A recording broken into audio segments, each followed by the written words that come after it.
آج international women's day ہے اور فاطمہ جناح یونیورسٹی کے اندر جو یہ فنکشن ہوئی، میں اس فنکشن میں آتے ہوئے جتنے بھی ہماری خواتین ہیں پاکستان میں ان کو یہ پیغام دینا چاہتا ہوں کہ انشاءاللہ جب اس ملک کی تاریخ لکھی جائے گی تو جس گورنمنٹ نے دل سے ووٹ لینے کے لیے نہیں، دل سے اپنی خواتین کو امپاور کیا، یعنی ان کو اپنے پیر پہ کھڑا کیا، وہ انشاءاللہ یہ ہماری حکومت ہوگی۔ سب سے پہلے میں آپ کو ایک بہت عظیم مسلمانوں کا اسکالر تھے جن کو ابن خلدون کہتے تھے، یہ ماڈرن ہسٹری کے باپ سمجھے جاتے ہیں۔ آج سے 800 سال پہلے انہوں نے ایک بات کہی تھی، انہوں نے کہا میں نے جتنی بھی قرآن شریف کا مطالعہ کیا ہے، میں ایک نتیجے پہ پہنچا ہوں کہ اللہ نے انسان کو دنیا میں بھیجا ہی ایک مقصد کے لیے، اور وہ ہے کہ اس کی زمین پہ انصاف قائم کرنا۔ یعنی اس انصاف کو اس نے عبادت کا رتبہ دیا۔ تو جب ہم اپنے خواتین کی وراثت کے رائٹس کی بات کرتے ہیں، تو جس طرح ابھی فاروق نسیم نے بھی بات کی اور ملیکہ بخاری نے بھی کی کہ ہمیں یہ پتہ چلنا چاہیے، ہمیں اس چیز کی سمجھ ہونی چاہیے کہ ہمارے نبی صلی اللہ علیہ وسلم نے آج سے تقریباً 1500 سال پہلے عورتوں کو رائٹس دیے تھے انہیریٹنس کے، اور یہ 1920 میں یورپ کے اندر اور برطانیہ کے اندر تب عورتوں کو انہیریٹنس رائٹس ملنے شروع ہوئے تھے۔ لیکن مجھے افسوس سے کہنا پڑتا ہے کہ اس چیز کے باوجود پاکستان میں اکثر خواتین کو ان کے رائٹس نہیں ملتے۔ میرا حلقہ میاں والی، تو میں جب میاں والی کے اندر دیہاتی حلقے میں پھرتا تھا تو وہاں تو کوئی تصور ہی نہیں تھا کہ عورتوں کو ان کا حق دینا جائیداد کے اندر۔ وہ تو یعنی میں نے ان کو کئی دفعہ کہا کہ یہ تو اللہ کا حکم ہے، لیکن وہاں تو کوئی تصور ہی نہیں تھا۔ اور بدقسمتی سے یہ ہماری جو ٹریڈیشن آئی ہے یہ ہندوستان سے آئی ہے کہ جس طرح ابھی بات کی گئی کہ عورتوں کو تو جب آدمی خامد مرتا تھا تو کئی 100 سال پہلے ان کی تو ٹریڈیشن یہ تھی کہ عورت ساتھ اس کو مار دیتے تھے، وہ جل جاتی تھی، اسے جلا دیتے تھے، ستی کر دیتے تھے۔ آدمی جب جاتا تھا تو وہ جب لوگ مسلمان بھی ہوئے تو یہ ذہنوں میں یہ پرانا وہ جو سسٹم رہ گیا کہ عورت تو ایک پراپرٹی ایک آدمی کی کنسیڈر کی جاتی تھی۔ تو لہٰذا اس وجہ سے یہ ہمارے ابھی انہوں نے جو فاروق نسیم نے بات کی، آپ جس طرح ساؤتھ چلے جائیں جو فیوڈل سسٹم ہے، یہ فیوڈل سسٹم کے اندر عورتوں کو رائٹس نہیں ہیں، اور اس لیے یہ ہم نے قانون تو بنا دیا، لیکن اب یہ سارے معاشرے نے اس کو امپلیمنٹ کروانا ہے۔ اس کے اندر ایڈمنسٹریشن کا بھی کام ہے، اس کے اندر ہماری خواتین کا آپ سب نے شعور پیدا کرنا ہے۔ آپ پڑھی لکھی ہیں، آپ کے اوپر زیادہ ذمہ داری ہے کہ آپ شعور پیدا کریں کہ یہ اب قانون اجازت دیتا ہے ہمیں انفورس کرنے کے لیے۔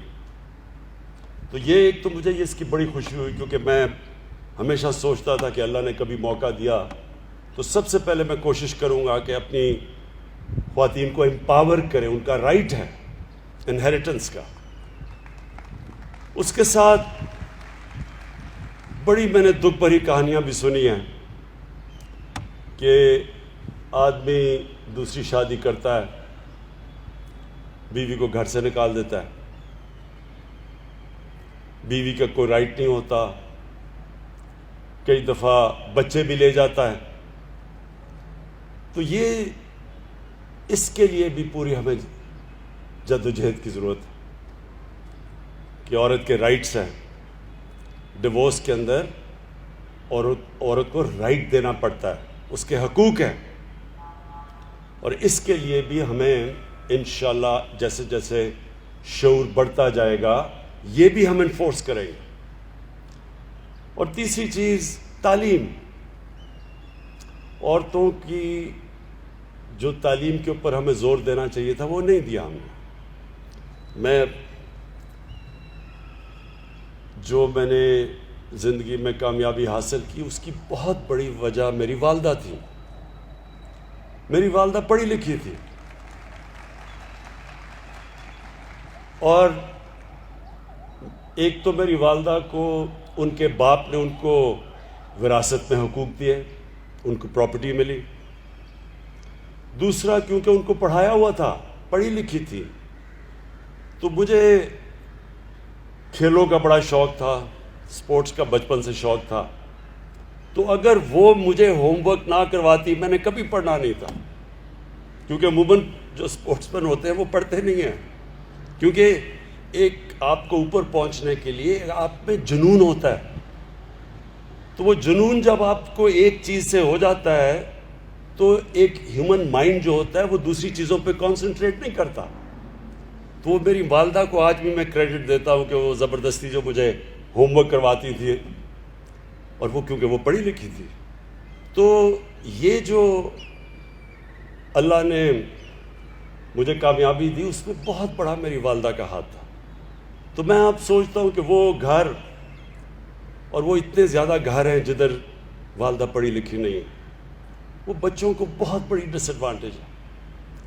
اس لیے ہم نے اپنے احساس پروگرام میں, پہلے تو میں یہ آپ کو بتاؤں کہ احساس پروگرام 98% جو پیسہ ہم ڈسٹریبیوٹ کرتے ہیں, جو اب تک تقریباً 500 ارب روپیہ ڈسٹریبیوٹ کر چکے ہیں, وہ عورتوں کے تھرو کرتے ہیں. 98% احساس کا پیسہ خواتین کے ذریعے ہم بانٹتے ہیں. اور دوسری چیز جو ہم سٹائپنڈز دیتے ہیں, ہم جو بچے سکولوں کے اندر نہیں پڑھ رہے, لڑکے اور لڑکیاں سکولوں سے باہر ہیں, ہم زیادہ پیسہ دیتے ہیں. جو سٹائپنڈ ہے کہ اگر آپ اپنی بچی کو پڑھائیں گے تو ماں باپ کو ہم پیسے دیتے ہیں کہ اپنی بچیوں کو اسکول میں ڈالیں. اور پھر سے اس کی وجہ یہ ہے کہ جب ایک ماں پڑھی لکھی ہوتی ہے وہ سارا گھر اٹھا دیتی ہے. میرے میاں والی میں جب میں کیمپین کرتا تھا تو وہاں ہمارا ایک عیسیٰ خیل کی تحصیل ہے, وہ بالکل کونے پہ ہے. تو وہاں نہ کوئی ٹیچرز جاتے تھے پنجاب سے, اور نہ ہی وہاں کوئی نرسز ملتی تھیں. اس کا نتیجہ کیا ہوا کہ وہاں لڑکیوں کے اسکول کے اندر ہمیں استانیہ نہیں ملتی تھی, ہمارے ہاسپٹل میں نرسز نہیں ملتی تھی, کیونکہ وہاں بچیاں پڑھتی نہیں تھیں, کیونکہ اسکول خالی پڑے تھے. تو وہ بھی میں نے ہمیشہ یہ سوچا کہ جب تک ہم اپنی بچیوں کو نہیں پڑھائیں گے یہ ملک آگے نہیں بڑھ سکتا. تو اس لیے ہم نے اسکالرشپس کے اندر, اور جو ہماری جو اوور آل اسکالرشپس ہیں 40% لڑکوں کے لیے ہیں, 60% لڑکیوں کے لیے.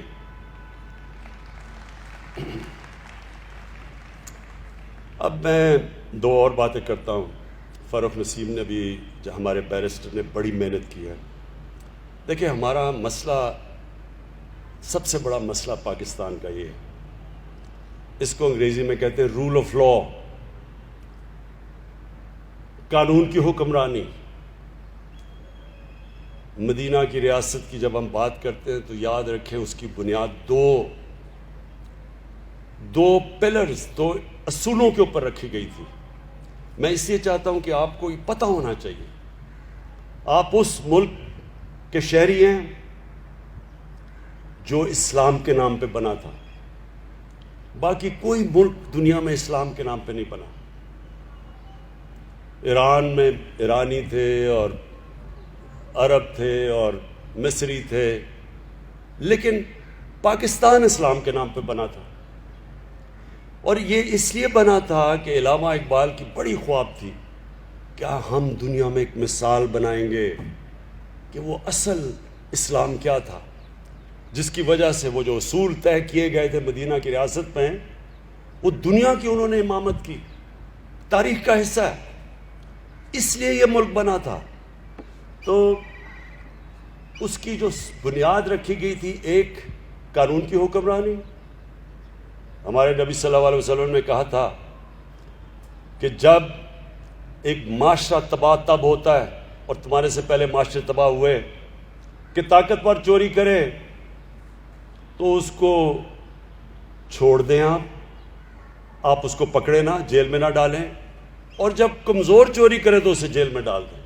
انہوں نے یہ کہا کہ اس سے معاشرہ تباہ ہوتا ہے، یعنی کہ جب آپ طاقتور کو قانون کے نیچے نہیں لا سکتے۔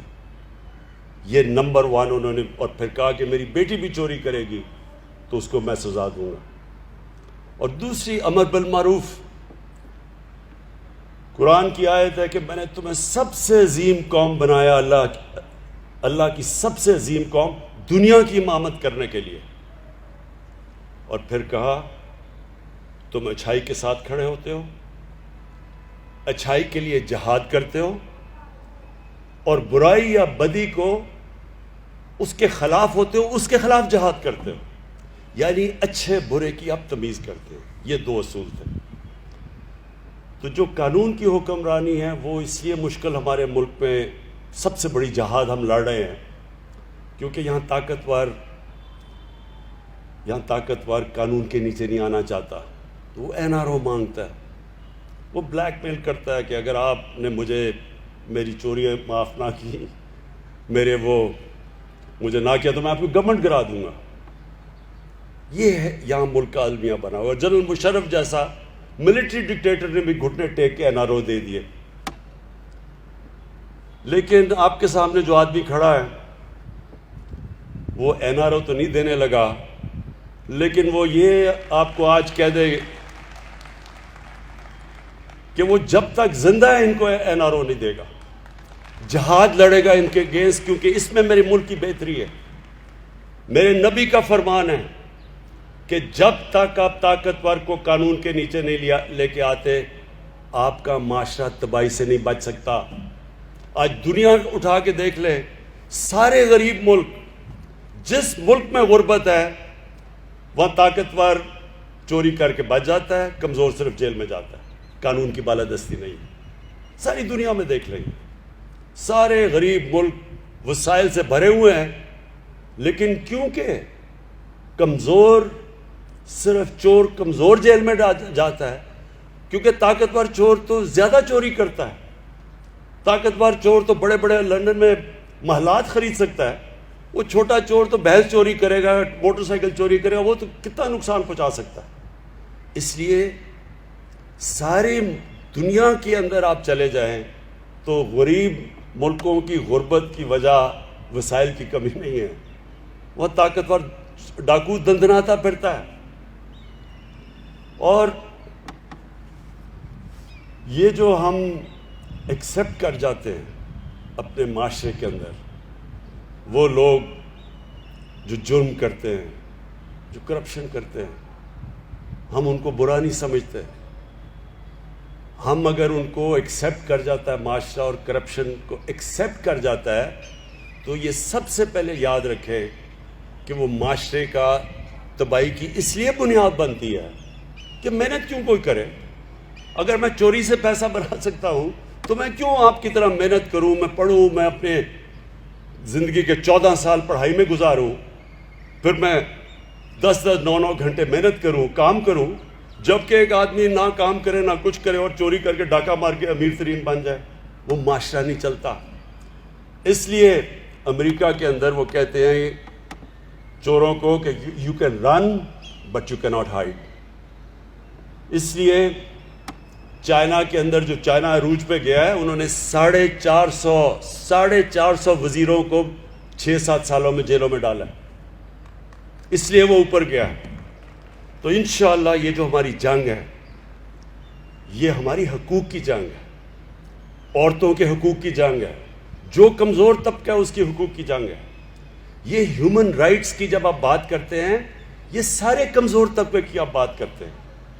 کئی دفعہ آپ یہ تصور کرتے ہیں جی صرف عورتوں کو حقوق، میں دیکھتا ہوں کہ صرف عورتوں کے حقوق کی بات کرتے ہیں. تو تصور کریں نا، ایک غریب گھر ہے، وہ بچے کے کوئی حقوق نہیں ہیں، آدمی کے کوئی حقوق نہیں ہے، لیکن عورت کو حقوق مل جائیں گے. وہ کیسے ہو سکتا ہے؟ حقوق تو اکراس دا بورڈ، قانون آپ کے ملک کے اندر جو عدالتیں ہیں وہ آپ کو رائٹس دیتی ہے. پھر آپ کا سارا سسٹم آپ کی مدد کرتا ہے، آپ کا تعلیمی نظام.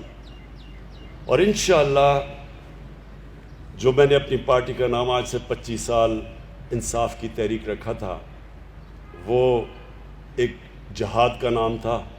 25 سال سے جہاد لڑ رہا ہوں، اور انشاءاللہ مجھے کبھی شک نہیں ہے کہ میرے اللہ نے ہر چیز جو میں نے کی ہے اس نے مجھے کامیاب کیا ہے، اس میں بھی وہ مجھے کامیاب کرے گا. اور شیخ صاحب، آخر میں آپ کو میں صرف ایک چیز سے اپنی یہ بات ختم کرتا ہوں.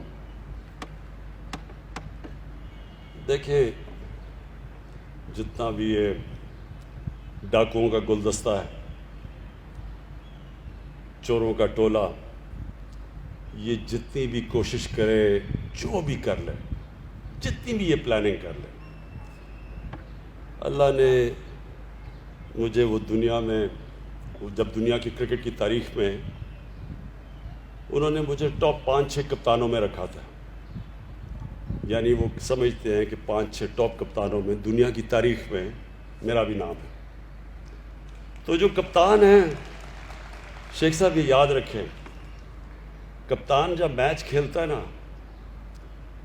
تو وہ اپنے مخالف کی ہر چیز کے لیے تیار ہوتا ہے کہ اگر وہ ٹاس جیتے گا تو میں کیا کروں گا، میں ٹاس جیتوں گا تو میری ٹیم کیا ہوگی، وہ اگر وکٹ تیز بلائے گا تو میں کون سی بولنگ کھلاؤں گا. یعنی ہر چیز کی، یہ جو بھی مخالف میرے ہیں، یہ چوروں کا ٹولہ، ڈاکوؤں کا پلندہ، گلدستہ، یہ جو بھی کریں گے شیخ صاحب، میں ان کے لیے تیار ہوں. شکریہ.